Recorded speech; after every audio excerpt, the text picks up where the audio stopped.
Mugamba mutya abali ku LF 256 mugende mu maaso n'ogyegattako. Olwaleero njagadde mbalage mulimu abantu abatera okuloota ebirooto eby'entiisa, ebirooto ebitiisa, oloota ogwa mu binnya, oloota emmotoka ekukoona, kwegamba ebirooto ebyo ebitiisa ebyo.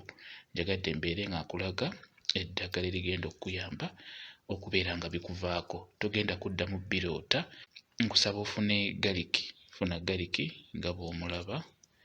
Galiki ono funako akaweke kamu, funako empeke ya galiki emu, funako akaweke ka galiki kamu bwe kati nga bw'okalaba.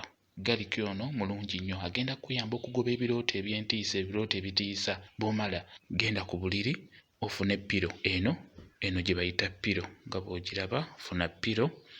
Bw'ofuna piro ddira kagaliki kano nga bw'okalaba,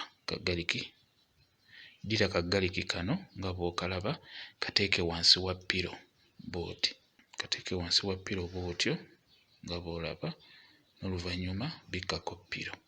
Beera nga weebaka, ebirooto ebyo eby'entiisa togenda kuddamu kubifuna. Galiki, empeke ya galiki giteeke wansi wa piro eno, giteeke wansi wa piro, n'oluvannyuma gireke ebeereyo, n'oluvannyuma weebake. Togenda kuddamu kufuna birooto bya ntiisa ekiro nga weebase.